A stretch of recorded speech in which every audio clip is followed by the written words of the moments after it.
Thor Love and Thunder just dropped a teaser, so you know we gotta drop everything that we're doing and talk about this, so let's get to it. Right off the bat, the opening with 3 different Thors could be a reference to the 3 different age Thors that had to fight Gorr throughout the lifetime that they had. And the middle Thor does look a little bit goofy, but honestly, I think it's the classic Thor look from like the really early comic days. But to be fair, if we didn't see Thor with a helmet like this some point in his life, then everybody would question why Lady Thor would have it, but regardless.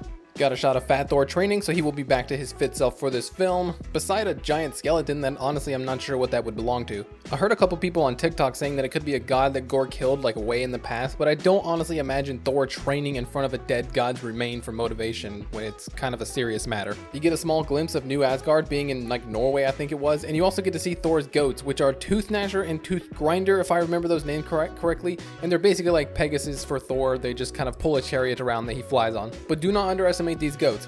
They are under the same sort of umbrella as like Throg or maybe Bats, where they're like animal sort of niche side characters, but I love every time that they come and appear in a comic. They'll probably just be mostly used as some sort of transportation for Thor, but maybe also ramming some enemy from behind, saving Thor at some point in the movie, because they are pretty wicked strong. Of course, you get to see Thor with the Guardians of the Galaxy, because that's where we saw him last in Endgame, and it looks like they're even on Sakaar maybe? It has the same sort of like colorful junkyard vomit appearance, so it's possible. You get a few different locations shown in the trailer actually, like maybe Olympus, which is where you find Zeus, or we get our first look at Zeus, and maybe that's Hera beside him. Hopefully Hercules will be in here somewhere as well, because his relationship with Thor is also pretty cool in the comics. Even though Hercules is kind of seen like the big dung strong oaf in the comics, and that's pretty similar vibe to how Thor is being portrayed in the MCU, so they could play off of each other pretty well. Kind of like Eddie Hall and Brian Shaw. Eddie likes to talk about me wasting time when he's over here humping a bar.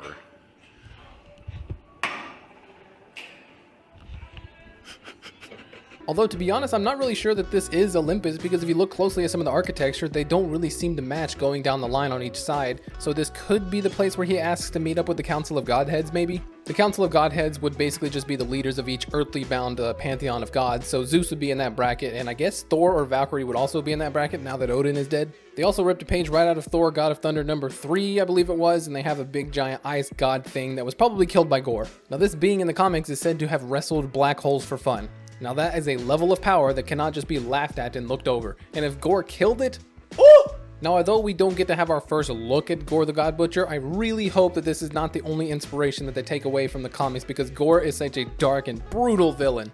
I mean, just for a couple of examples, he's killed gods and hung their bodies from the ceiling, he's killed gods and nailed their bodies to trees, he's tortured the god of torture, and actually tortures every god that he finds to give up locations of other gods, and then he kills them and then moves on. It's pretty brutal. Korg is still in here. Meek isn't. Wait, no, he is. He's just over here in the corner looking rather dapper if you ask me. And Valkyrie looks about as interested in her new job as I was taking calculus in college. Then at the very end, we also get our first look at Jane Foster's store with a newly refurbished Mjolnir, and she looks pretty dope, I'm not gonna lie. We'll talk about her momentarily as well. Now very recently in the comics, Thor actually shattered Mjolnir and then it was reassembled to look pretty much exactly the way it does in the trailer, except it's an orangish yellow, like molten steel color instead of the blue.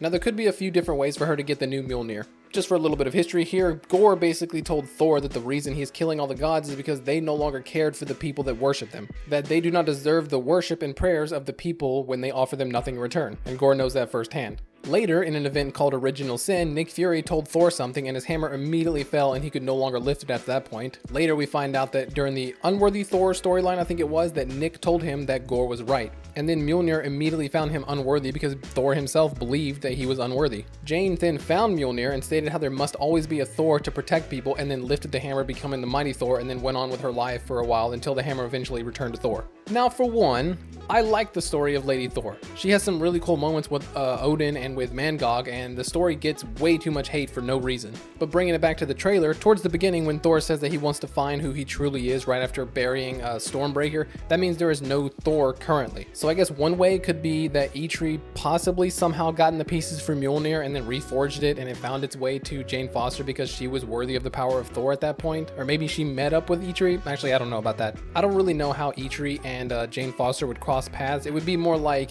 Eitri reforges the hammer for Thor, potentially maybe, and then it just found its way to Jane Foster. Or if you want to resemble the comics a little bit more, then the hammer could have been housing the cosmic storm, and when destroyed, some other beings like maybe the Olympian Pantheon or whoever could have found out that it was released in the destruction of Mjolnir. Basically reforging it to keep it bound within Mjolnir, because in the comics it appears as a blue lightning figure, so that could be a possibility of it housing the cosmic storm again, but only like barely like seeping through the cracks. Now just keep it in mind that I'm just throwing ideas around. I have no no sort of solid evidence to support them. It's just kind of referencing what has happened in the comic books and just coming up with my own little nerdy conclusions. The MCU does seem to take the easier to explain routes on most things, so I'm probably just way off, and it's a much simpler explanation. Like in Doctor Strange 2, she comes over with the multiverse collapsing, and it's like a new Jane Foster from a whole different universe, and she's had a whole different list of adventures, and yada yada, Lady Thor is born. Now, I like that they are keeping it comedic to some degree, because I do like the Thor in the MCU despite him being nothing like the comic book counterpart. This does, however, concern me slightly because Gorr is a very dark and brutal villain, like I said earlier, and I don't want another seemingly dark villain to be making jokes the same way that they treated Ultron. I made a video about it, and I'll link in the description if you're curious about all of my concerns with Thor: Love and Thunder. And that's pretty much it from the teaser trailer, which was definitely a teaser because it honestly didn't show us much more than we already knew about it. So if you liked the video, please give me a thumbs up to show your support. Of course, leave a sub to show some love.